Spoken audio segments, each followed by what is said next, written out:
towards this propaganda department, this ministry of truth. It's something that belongs in a dictatorship. A ministry of truth does not belong in the United States of America. Well, tyranny comes in different forms, but the one thing all tyrannical governments have in common is that they're led by liars, masquerading as self-proclaimed truth tellers, all to control the narrative, often having to rely on useful idiots to keep the ball on their side of the court. And that's why the White House had Homeland Security Secretary Alejandro Mayorkas go out over the weekend to blatantly lie about the true purpose of their ministry of truth. There's no question, Brett, that we could have done a better job in communicating what it does. Our work does not infringe on free speech. Does not infringe on civil rights, civil liberties. It's not about speech. Well, it's about the connectivity to violence. You hear that? It's not about speech. Let's translate that. It's not about speech. The goal is actually to control you. Free speech just happens to be in the way. You can almost hear the Soviet anthem playing in the background. Comrade Brian Stelter sure does. He's already suiting up to show his loyal commitment to the state. Here in the U.S., there's been an uproar in recent days about the Department of Homeland Security setting up what they call a Disinformation Governance Board. This has been mostly a Fox World story, and there's just been a lot of right-wing uproar without knowing what it is. So when I Google this, all I see is like Joe Biden's Ministry of Truth, and they're going to steal, you know, like there's this incredible backlash to something that sounds like basic government bureaucracy. It's all a far-right freak out, you see?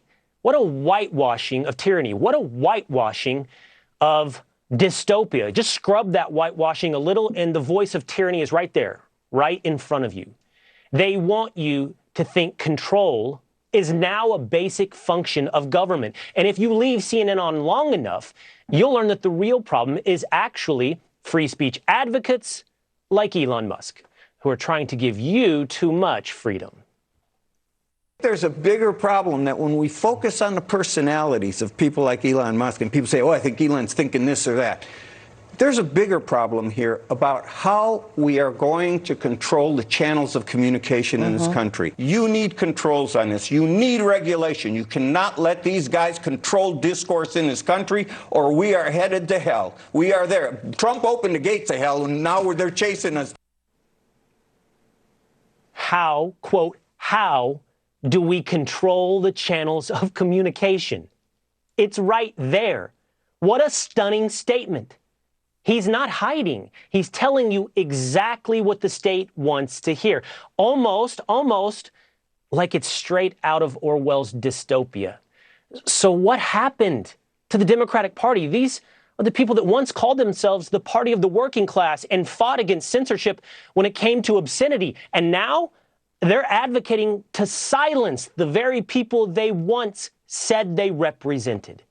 Is Joe Biden that radical that he's relying on Orwellian tactics to hold on to control?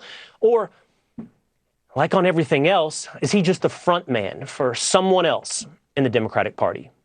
Tulsi Gabbard is a former Hawaii congresswoman and a former presidential candidate, and she has some thoughts on who might actually be pulling the strings on Joe Biden. Hi, Tulsi. So if Joe's not really in charge, who is? I think it's no surprise to know that it's not just Obama, but it's the whole Obama-Clinton machine that has been in power for a long time and continues to pull the strings behind the curtain in the Biden administration. But when we're talking about this ministry of truth, Will, what's even more disturbing than the fact that you have all these Democrats who are supporting it is that there are powerful Republicans who are supporting it as well. There's one in particular over the last couple of days who's been very vocal on television about this, and I want to read his direct quote because it was very disturbing to me. He says, "This is an important function of the Department of Homeland Security, but they put the absolute wrong person in charge of it." And Will, the problem here is not the person they put in charge of it. The bigger problem here is the board itself. The bigger problem here is that, unfortunately, we have powerful Democrats and Republicans who are supporting this ministry of truth, who do not believe in the Constitution and freedom of speech, who have no faith in the American people and are willing to put our taxpayer dollars towards this propaganda department, this ministry of truth. It's something that belongs in a dictatorship. A ministry of truth does not belong in the United States of America. No, it does not. And Tulsi, I hope you'll forgive me, but I have hosted 3 shows over the past weekend, and somehow this missed my radar. So who is this vocal Republican politician in support of the Ministry of Truth? This quote that I pulled from was Karl Rove, who's been pretty outspoken about this. He's not alone. There have been other powerful Republicans who have sounded outraged about it, but it turns out their outrage is not because of the standing up of this propaganda department. Their outrage is about who was chosen to lead it. And the problem with this is when you take a bigger step back, when you have powerful Republicans and Democrats supporting this, then we will end up with revolving ministries of truth pushing for whoever happens to be in power at any given time.